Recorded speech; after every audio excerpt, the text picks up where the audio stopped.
Assalamualaikum warahmatullahi wabarakatuh. Nama saya Melisa, saya dari kelas 3K Manajemen. Di sini saya akan menjelaskan tentang perilaku belanja pelanggan dalam bisnis retail.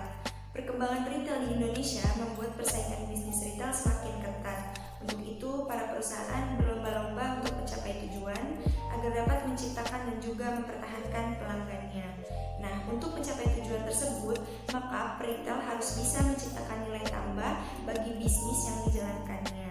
Ada beberapa cara untuk menciptakan nilai tambah dalam bisnis retail. Yang pertama yaitu product value atau nilai produk, di mana retail dapat memberikan nilai tambah kepada pelanggannya melalui penyediaan produk yang berkualitas, keberagaman produk maupun kelengkapan produk. Yang kedua yaitu nilai penetapan harga atau pricing value, di mana retail dapat memberikan nilai tambah kepada pelanggannya melalui pengaturan harga, misalnya penetapan harga di bawah pesaing atau penetapan harga sesuai dengan kualitas yang diberikan, atau bisa juga menetapkan harga yang lebih tinggi dibandingkan pesaingnya, dengan tujuan untuk menciptakan nilai keeksklusifan bagi diri pelanggan yang membeli produk. Yang ketiga yaitu nilai letak lokasi atau locational value, di mana retail dapat memberikan nilai tambah bagi para pelanggannya dengan menyediakan toko yang mudah dijangkau oleh para pelanggannya. Kelima yaitu penyediaan suasana, di mana retail dapat memberikan nilai tambah kepada pelanggannya melalui penyediaan suasana yang nyaman dan juga aman bagi para pelanggannya saat mereka berbelanja. Selain yang disebutkan tadi, setiap perusahaan juga harus bisa memahami perilaku konsumen. Lalu apa perilaku konsumen itu? Perilaku konsumen adalah perilaku yang ditujukan oleh seorang konsumen dalam mencari, membeli, menggunakan, mengkonsumsi, dan juga mengevaluasi produk yang dibelinya, yang diharapkan produk tersebut dapat memenuhi kebutuhan dan juga keinginan konsumen tersebut. Kebutuhan dan juga keinginan itu berbeda. Kebutuhan adalah sesuatu yang dibutuhkan oleh konsumen dalam jangka waktu yang mendesak dan harus dipenuhi. Sedangkan keinginan adalah sesuatu yang diinginkan oleh konsumen, tetapi jika tidak dapat dipenuhi, maka dapat digantikan dengan produk yang lain. Untuk itu, retail harus memenuhi kebutuhan dan keinginan yang diperlukan oleh konsumen secara mutlak. Kemudian ada 3 perspektif dalam perilaku konsumen. Yang pertama yaitu perspektif pengambilan keputusan, yang kedua perspektif pengalaman, dan yang ketiga perspektif pengaruh perilaku.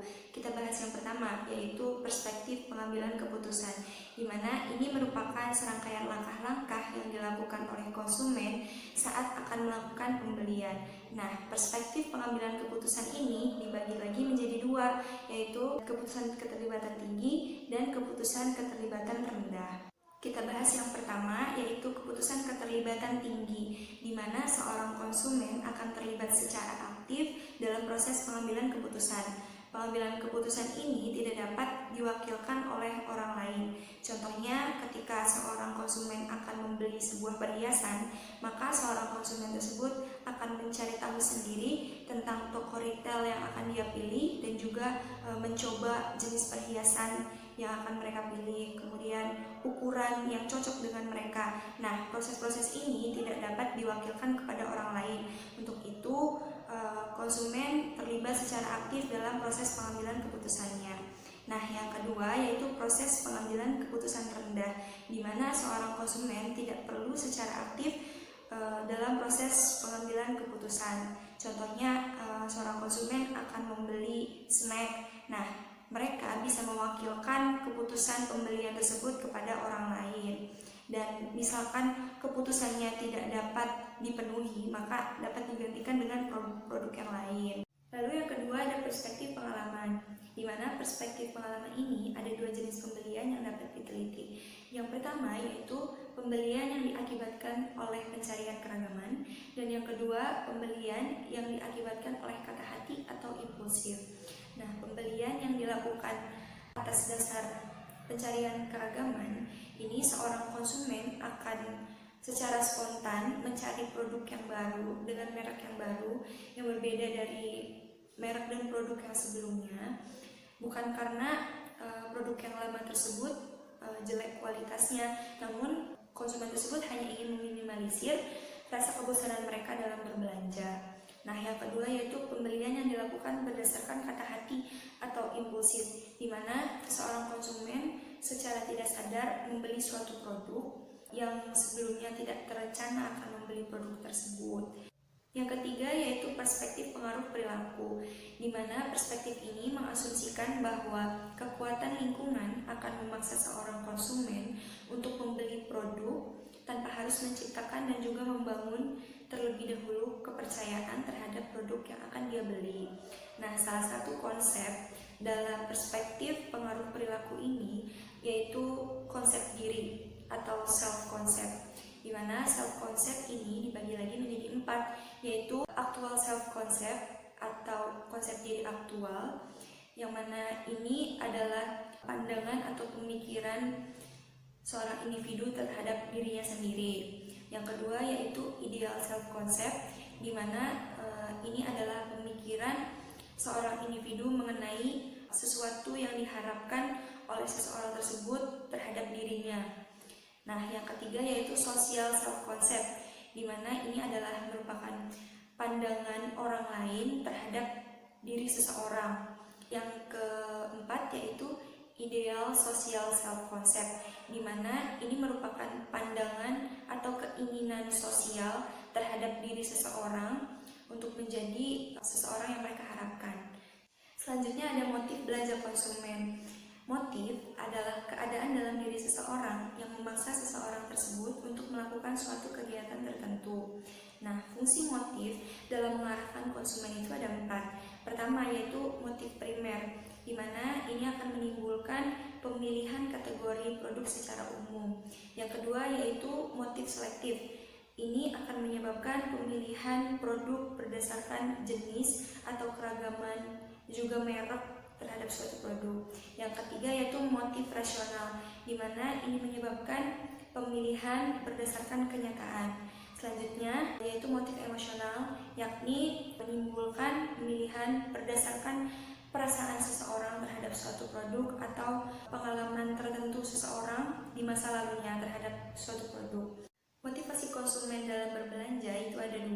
Yang pertama yaitu utilitarian shopping motivation, yang kedua hedonic shopping motivation, di mana utilitarian shopping motivation ini seseorang akan berbelanja untuk mendapatkan nilai manfaat dari produk yang diinginkannya.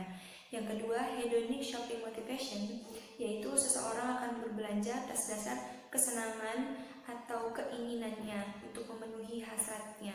Dia menganggap bahwa berbelanja adalah suatu yang menyenangkan dan juga menarik. Hedonic shopping motivation, sebuah teori menyatakan bahwa hedonik adalah segala perbuatan manusia yang disadari maupun tidak disadari, baik dari kekuatan dalam maupun kekuatan luar, memiliki tujuan yang satu, yaitu menciptakan kesenangan dan menghindari hal-hal yang bersifat menyakitkan.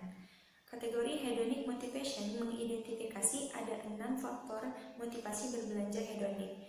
Yang pertama yaitu adventure shopping, yakni konsumen beranggapan bahwa berbelanja merupakan sebuah pengalaman dan mereka dapat menemukan dunianya sendiri ketika mereka berbelanja.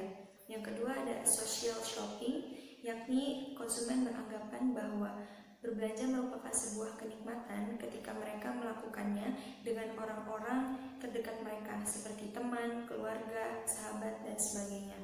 Yang ketiga yaitu gratification shopping, yakni konsumen beranggapan bahwa berbelanja merupakan sebuah kegiatan yang dapat menghilangkan stres atau melupakan masalah-masalah yang sedang mereka hadapi. Yang selanjutnya ada idea shopping, yakni konsumen beranggapan bahwa berbelanja merupakan sebuah kegiatan untuk menemukan tren-tren baru atau mengikuti tren-tren baru yang sedang booming. Selanjutnya ada role shopping, yakni konsumen berbelanja untuk memberikan belanjaan tersebut kepada orang lain, seperti memberikan hadiah atau sebagainya. Lalu terakhir ada value shopping, menganggap bahwa berbelanja merupakan sebuah permainan seperti adanya tawar-menawar dan sebagainya. Pembelian tak terencana,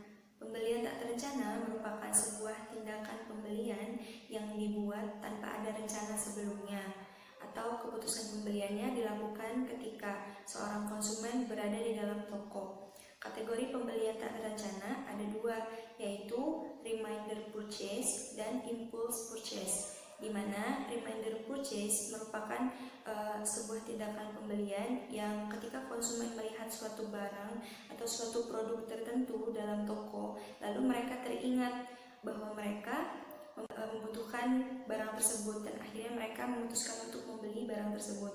Yang kedua yaitu impulse purchase, yakni pembelian yang dilakukan ketika seorang konsumen melihat suatu barang yang menurut mereka menarik atau pemasangan layout yang strategis hingga memaksa seseorang untuk membeli barang yang tidak mereka rencanakan. Faktor yang mempengaruhi pembelian tak terencana. Yang pertama yaitu penggunaan daftar belanja atau shopping list. Banyak orang yang mencatat kebutuhan mereka saat mereka ingin berbelanja dan kemudian membelanjakan kebutuhannya tersebut ketika mereka sudah berada di dalam toko. Namun, tidak sedikit pula orang-orang yang berbelanja di luar dari apa yang sudah mereka catat atau di luar dari shopping list mereka. Nah, yang kedua yaitu pemilihan toko. Pemilihan toko ini meliputi lokasi toko, yaitu strategis, mudah dijangkau, dan sebagainya. Yang kedua yaitu kemudahan transportasi, yakni adanya akses jalan menuju toko, adanya transportasi umum untuk menuju toko, dan sebagainya. Yang ketiga yaitu jam operasional, yakni operasional 24 jam melayani konsumen, dan sebagainya. Yang selanjutnya yaitu komposisi toko, yakni menyangkut kelengkapan toko, lalu keberagaman jenis produk yang mereka jual, ukuran, warna, dan sebagainya. Lalu ada kedekatan dengan kompetitor, yakni kedekatan toko dengan para pesaingnya. Lalu ada pemilihan produk, yakni penataan produk, lalu merek-merek yang dijual, dan sebagainya. Lalu ada parkir, yakni fasilitas untuk memarkirkan kendaraan saat mereka berbelanja. Pengaruh nuansa toko ini meliputi desain toko, yakni desain yang sesuai dengan strategi toko, lalu desain yang fleksibel dan mempertimbangkan nilai dan juga biaya. Lalu tata letak toko, yakni penataan produk-produk sesuai dengan kebutuhan konsumen agar mereka dapat dengan mudah menemukan apa yang mereka cari. Lalu komunikasi visual, yakni menempatkan grafik atau tanda-tanda yang menarik dan juga up to date. Lalu ada penerangan yang nyaman bagi konsumen, lalu pemilihan warna toko yang menarik dan memiliki kesan positif bagi konsumen, serta musik yang membuat mereka nyaman saat berbelanja dan juga enjoy. Dan kemudian aroma di dalam toko harus nyaman dihirup oleh konsumen agar mereka nyaman saat berbelanja di toko. Perilaku pembelian kompulsif. Pembelian kompulsif merupakan pembelian yang dilakukan secara berulang-ulang, sering, dan atas dasar rasa depresi, bosan, gelisah, resah, dan sebagainya. Pembelian kompulsif ini diyakini sebagai salah satu alternatif untuk menghilangkan kegelisahan dan juga keresahan yang disebutkan di atas. Ada beberapa hal yang menyangkut perilaku pembelian kompulsif. Yang pertama yaitu ketergantungan diri dan kehilangan kontrol. Yang kedua yaitu gabungan nafsu, obsesi, dan konsumsi yang dipaksakan. Ketiga ada kecenderungan untuk menambah produk yang dikonsumsi. Selanjutnya ada emosi yang kuat, lalu kontrol kognitif yang tinggi, dan reaktivitas yang tinggi. Lalu ada faktor-faktor yang mempengaruhi kompulsif untuk memenuhi kebutuhan. Yang pertama yaitu rangsangan, yang kedua pengalaman sosial, ketiga mengetahui tren yang baru, selanjutnya yaitu status dan kekuasaan, dan yang terakhir balas jasa kepada diri sendiri atau memberikan penghargaan terhadap diri sendiri atas apa yang sudah mereka capai. Pemahaman terhadap tipe-tipe keputusan belanja pelanggan akan memudahkan retail untuk menyediakan berbagai kebutuhan pelanggan. Nah, ada beberapa proses dalam pengambilan keputusan. Yang pertama yaitu pemecahan masalah luas, di mana seorang pelanggan membutuhkan usaha yang besar untuk memperoleh informasi dan juga alternatif dari produk dan juga toko yang akan mereka pilih. Nah, di sini retail akan mempengaruhi pelanggan dengan menyediakan informasi yang pelanggan butuhkan dalam proses tersebut dan juga mempermudah pelanggan dalam pemecahan masalah luas ini. Yang kedua yaitu pemecahan masalah terbatas, di mana konsumen akan cenderung untuk memilih toko retail yang pernah mereka kunjungi dan mereka memiliki pengalaman berbelanja di sana, karena dalam pemecahan masalah terbatas ini konsumen akan lebih memilih pengetahuan yang mereka miliki daripada mengandalkan informasi dari pihak eksternal. Yang ketiga yaitu proses pengambilan keputusan berdasarkan kebiasaan, di mana proses pengambilan keputusan ini tidak membutuhkan usaha dan juga waktu yang cukup besar. Seorang konsumen akan berbelanja ke toko yang biasa mereka kunjungi atau toko mana saja yang menyediakan barang atau produk yang mereka butuhkan dan inginkan saat itu, sehingga tidak memerlukan usaha yang cukup besar untuk memenuhi kebutuhan dan juga keinginan dari konsumen tersebut. Selanjutnya adalah proses pengambilan keputusan belanja pelanggan. Ada beberapa tahapan proses dalam keputusan belanja pelanggan. Yang pertama yaitu pengenalan kebutuhan, di mana seorang pelanggan menyadari bahwa ada kebutuhan yang belum terpuaskan dalam dirinya. Pelanggan tersebut kemudian akan mencari kebutuhan tersebut. Nah, lalu ada beberapa jenis kebutuhan, yakni kebutuhan psikologis dan juga kebutuhan fungsional, di mana kebutuhan fungsional merupakan kebutuhan yang dibutuhkan oleh konsumen untuk mendapatkan suatu nilai fungsional dari produk tertentu. Misalnya, seorang membutuhkan smartphone untuk dapat berkomunikasi dengan seseorang. Lalu, kebutuhan psikologis adalah kebutuhan emosional seseorang terhadap suatu produk. Misalkan seseorang membeli suatu produk agar diakui oleh orang-orang bahwa dirinya adalah orang yang kaya atau orang yang gaul, seperti itu. Nah, kebutuhan psikologis ini meliputi perangsangan, pengalaman sosial, lalu mempelajari kecenderungan tren baru, lalu status dan kekuasaan, balas jasa atas diri sendiri, dan sebagainya. Setelah pelanggan mengidentifikasi kebutuhan mereka, kemudian pelanggan akan melakukan pencarian informasi mengenai retail dan juga produk yang akan memenuhi kebutuhan mereka.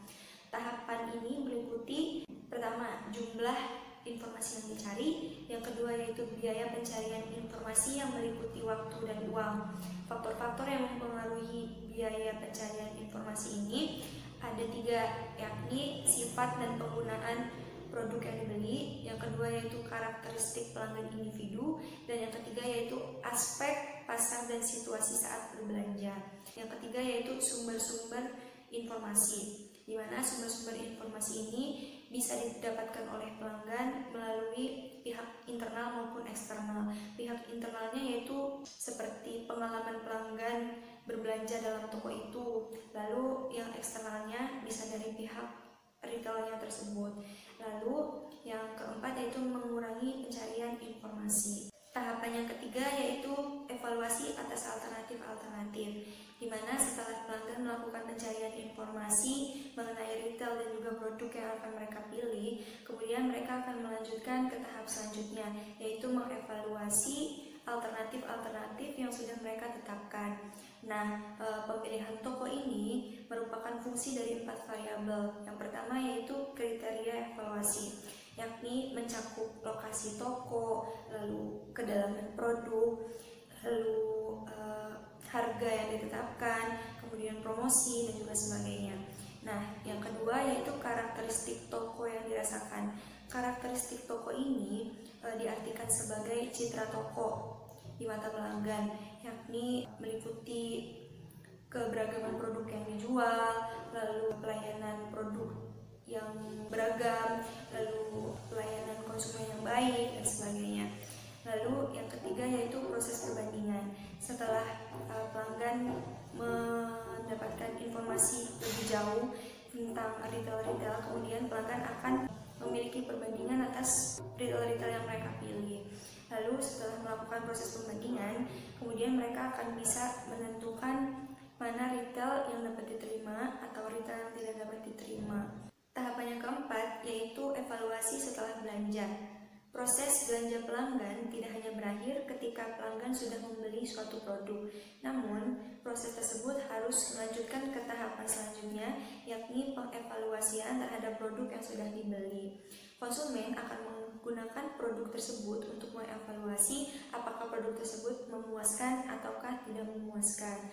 Nah, peritel di sini bisa menggunakan beberapa cara untuk meminimalisir ketidakpuasan yang dapat ditimbulkan oleh konsumen setelah berbelanja, yakni yang pertama memberikan garansi produk, yang kedua membantu instalasi produk, yang ketiga yaitu menghubungi konsumen, dan yang terakhir menciptakan harapan yang realistis kepada konsumen bahwasanya sebuah produk itu memiliki kelebihan dan kekurangan sehingga konsumen dapat mengontrol harapan mereka terhadap produk yang mereka beli. Selanjutnya yaitu faktor sosial yang mempengaruhi keputusan belanja. Yang pertama ada keluarga, di mana peritel harus memahami bagaimana seorang anggota keluarga dapat mempengaruhi anggota keluarga yang lain untuk membuat suatu keputusan belanja. Yang kedua yaitu pengambilan keputusan keluarga. Yang ketiga yaitu kelompok referensi. Nah, kelompok referensi ini dapat mempengaruhi orang lain dengan memberikan informasi mengenai suatu produk atau memberikan penghargaan atas pembelian produk tertentu atau memberikan citra diri pelanggan. Nah, yang selanjutnya yaitu budaya. Budaya juga berperan dalam proses pembelian suatu produk karena budaya merupakan suatu faktor dasar untuk membentuk norma-norma lalu nilai-nilai dari kelompok organisasi tertentu. Nah, selanjutnya yaitu aspek pribadi. Lalu selanjutnya aspek kejiwaan atau psikologis. Nah, aspek kejiwaan atau psikologis ini memiliki faktor internal yang terdiri dari karakter, lalu persepsi, kemudian motivasi, dan gaya hidup. Karakter seorang individu akan mempengaruhi perilaku belanja mereka. Contohnya, orang yang memiliki sifat introvert atau tertutup, mereka akan cenderung memilih baju dengan warna yang lebih kalem atau bahkan gelap seperti hitam, biru tua, ungu, dan sebagainya. Kemudian, orang yang memiliki sifat ekstrovert atau terbuka akan lebih memilih baju dengan warna yang lebih terang atau bahkan mencolok seperti kuning, merah, biru muda, dan sebagainya. Kemudian persepsi juga mempengaruhi keputusan belanja seseorang, di mana pandangan terhadap suatu produk atau suatu merek itu akan berarti bagi seseorang. Kemudian motivasi, yakni berupa dorongan dari dalam diri sendiri untuk melakukan proses belanja. Yang selanjutnya yaitu gaya hidup. Gaya hidup ini menyangkut bagaimana seseorang dapat mengelola uangnya untuk membelanjakan kebutuhan dan keinginannya. Selanjutnya yaitu respon konsumen terhadap lingkungan belanja. Manusia mengekspresikan emosinya melalui 3 dimensi, yakni menyenangkan dan tidak menyenangkan, atau tingkat kegairahan atau besarnya stimulasi dan kegembiraan, dan terakhir yaitu dominan patuh. Nah, seseorang yang memiliki rasa kenyamanan, keamanan, dan juga kepuasan terhadap suatu retail, maka dia akan bereaksi untuk mendekati retail tersebut dan membelanjakan uangnya. Sebaliknya, jika seseorang tidak merasa nyaman dengan suatu toko, maka dia akan menjauhi toko tersebut dan enggan untuk menggunakan uangnya untuk berbelanja. Model psikologi lingkungan Mehrabian-Russell didasarkan atas 2 asumsi. Yang pertama, perasaan dan emosi manusia menentukan apa yang akan mereka lakukan dan bagaimana cara melakukannya. Yang kedua, yaitu manusia merespons dengan bentuk emosi yang berbeda dalam lingkungan yang berbeda. Mereka akan merespons lingkungan tersebut dengan menjauh atau mendekat. Nah, terdapat 3 bentuk emosi dasar yang mempengaruhi perilaku mendekat atau menjauh seorang individu terhadap lingkungannya, yakni yang pertama, menggembirakan atau tidak menggembirakan, yang kedua, menggairahkan atau tidak menggairahkan, dan yang ketiga, mendominasi atau submisif. Yang selanjutnya yaitu pembelian impulsif. Definisi pembelian impulsif itu sendiri adalah pembelian yang tidak terencana yang dilakukan oleh seorang konsumen secara mendadak atau tiba-tiba ketika melihat suatu produk tertentu. Ada 4 tipe pembelian impulsif. Yang pertama yaitu impuls murni, yaitu pembelian barang atas dasar ketertarikan konsumen terhadap produk tersebut. Yang kedua yaitu impuls mengingat. Impuls mengingat ini merupakan barang yang dibutuhkan oleh konsumen namun tidak tercatat dalam daftar belanjaan mereka. Nah, selanjutnya impuls saran, yakni pembelian barang atas dasar saran seseorang. Nah, yang selanjutnya impuls terencana, yakni pembelian yang didasarkan untuk mendapatkan suatu insentif atau diskon dari produk yang dijual.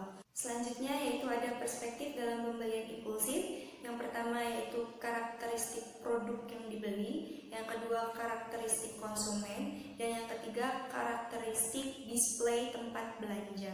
Lalu ada penyebab terjadinya pembelian impulsif. Yang pertama yaitu pengaruh stimulus di tempat belanja, yang kedua yaitu pengaruh situasi. Pengaruh stimulus di tempat belanja contohnya di minimarket disediakan produk seperti coklat, lalu permen, dan sebagainya di tempat kasir. Itu merupakan suatu strategi minimarket tersebut untuk menciptakan pembelian impulsif kepada konsumennya. Yang tadinya konsumen tidak ingin membeli produk coklat dan juga permen, kemudian mereka tertarik melihat produk tersebut dan membeli produk itu. Lalu ada pengaruh situasi, yakni misalkan situasi sedang panas, kemudian konsumen akan mencari minuman untuk memenuhi dahaganya tersebut. Nah, itu merupakan pengaruh dari situasi. Selanjutnya ada perilaku belanja konsumen Indonesia. Subbahasan yang pertama yakni pengeluaran konsumen Indonesia per sektor produk di industri retail modern, di mana menurut penelitian Euromonitor tahun 2004, penduduk Indonesia memiliki prioritas pembelanjaan yakni di sektor makanan, di mana penduduk Indonesia akan mengesampingkan produk-produk yang non makanan dan lebih mengutamakan produk makanan, di mana di Indonesia sendiri yang paling tinggi penjualannya yaitu produk makanan seperti daging, lalu sayur, roti, dan sebagainya. Yang kedua yaitu kebiasaan dan gaya hidup konsumen Indonesia. Konsumen Indonesia, terutama generasi muda, mereka lebih selektif dalam memilih model belanja. Tren yang baru, kemudian perkembangan teknologi, pelayanan, itu merupakan faktor yang penting bagi seorang generasi muda untuk memutuskan berbelanja. Nah, perilaku belanja konsumen Indonesia dibagi menjadi 3, yaitu belanja harian, belanja mingguan, dan belanja bulanan. Belanja harian biasanya konsumen Indonesia lebih memilih untuk berbelanja di warung terdekat atau minimarket terdekat. Yang kedua yaitu belanja mingguan, biasanya konsumen Indonesia lebih memilih untuk berbelanja di supermarket. Yang ketiga yaitu belanja bulanan, biasanya konsumen Indonesia lebih memilih untuk berbelanja di hypermarket, di mana keberagaman dan juga kelengkapan produknya lebih terjamin, juga kualitasnya juga terjamin. Lalu ada 3 alasan yang mempengaruhi pola berbelanja. Yang pertama yaitu ketersediaan outlet retail serta produk. Yang kedua, tempat yang luas menjadi nilai tersendiri untuk menarik konsumen, seperti area parkir yang luas, kemudian ada taman bermain anak, sehingga ibu-ibu dapat menitipkan anaknya di tempat bermain tersebut saat mereka ingin berbelanja, kemudian tempat parkir yang luas, dan sebagainya. Kemudian harga menjadi keuntungan tersendiri untuk toko convenience, di mana toko convenience ini seperti warung, mereka menetapkan harga yang lebih murah dibandingkan minimarket, supermarket, atau hypermarket, di mana konsumen akan lebih memilih berbelanja di toko yang memiliki atau menetapkan harga yang lebih murah dari para pesaingnya. Berikut adalah hasil penelitian yang dilakukan oleh Andi Irawan pada tahun 2012 mengenai 10 perilaku konsumen Indonesia. Yang pertama yaitu short thinking, di mana perilaku konsumen Indonesia cenderung menyukai hal-hal yang bersifat instan. Kemudian konsumen Indonesia cenderung membeli barang tertentu untuk solusi jangka pendek. Nah, peritel dapat memanfaatkan perilaku ini untuk menyediakan produk-produk instan seperti makanan siap saji, lalu penyediaan layanan yang memudahkan pelanggan. Kemudian ada kolektivisme, yaitu kebiasaan Indonesia yang kolektif atau menyukai barang-barang yang bersifat kebersamaan, lalu keorganisasian, seperti itu. Peritel dapat memanfaatkan hal ini dengan menyediakan produk-produk yang beragam, kemudian banyak jumlahnya. Kemudian ada impulse buyer, yaitu pembelian tanpa terencana. Lalu ada foreign brand orientation, yaitu perilaku konsumen Indonesia yang concern terhadap merek-merek tertentu. Mereka akan lebih memilih untuk membeli produk yang berada di top mind mereka atau merek-merek produk yang sudah terkenal dan terpercaya. Kemudian ada konteks orientation, di mana perilaku konsumen Indonesia lebih berorientasi kepada konteks suatu produk dibandingkan konten dari produk tersebut. Lalu ada conventional technology, di mana perilaku konsumen Indonesia menyesuaikan diri atas perkembangan teknologi yang terjadi saat ini. Kemudian religious, maka seorang retail atau pebisnis retail harus bisa memanfaatkan dengan memahami apa saja yang dibutuhkan oleh konsumen Indonesia untuk melaksanakan nilai-nilai keagamaan mereka. Yang selanjutnya ada subculture influence, di mana konsumen Indonesia menyukai sub dari culture tertentu seperti K-pop, western, dan sebagainya. Kemudian ada high pride, di mana konsumen Indonesia cenderung suka pamer, kemudian mengharapkan status sosial dan pengakuan sosial. Maka konsumen Indonesia lebih ingin membeli produk dengan merek-merek tertentu yang terkenal sehingga mereka dapat diakui oleh komunitas sosialnya.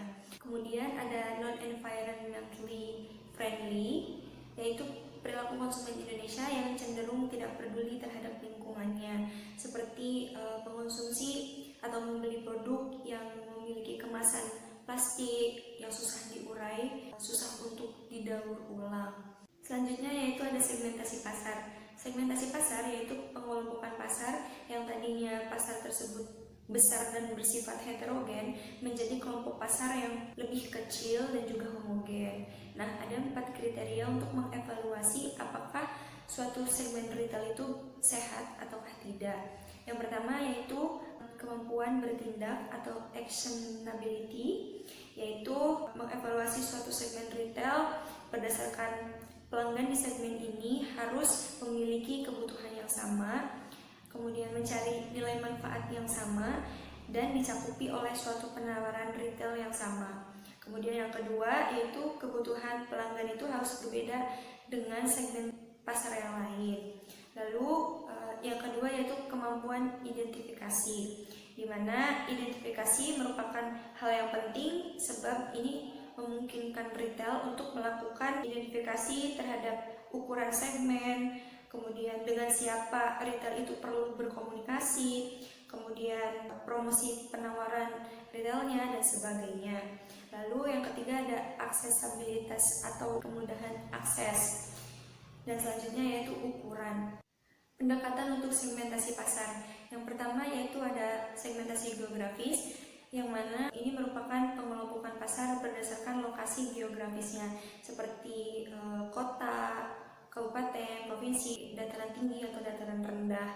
Kemudian ada segmentasi demografis, yaitu pengelompokan pasar berdasarkan umur, jenis kelamin, kemudian pekerjaan, dan sebagainya. Kemudian ada segmentasi geodemografis, yakni penggabungan antara segmentasi geografis dan segmentasi demografis. Kemudian ada segmentasi gaya hidup, di mana ini merupakan pengelompokan pasar berdasarkan gaya hidup kelompok tertentu atau individu tertentu. Kemudian ada segmentasi situasi belanja, yaitu segmentasi berdasarkan keinginan belanja seseorang dalam situasi seperti apa. Kemudian ada segmentasi berdasarkan manfaat, yaitu segmentasi yang dilakukan atas dasar seorang konsumen yang mencari suatu produk untuk memenuhi kebutuhan yang relatif sama. Setelah melakukan segmentasi pasar, kemudian retail harus melakukan penentuan target, yakni menetapkan segmen pasar yang akan dijadikan sasaran untuk pemasaran retail. Dengan mempertimbangkan sumber daya yang dimiliki, retail harus bisa menetapkan segmen mana yang akan dilayani oleh mereka. Penentuan target ini dibagi menjadi dua, yaitu target pasar utama dan target pasar sekunder.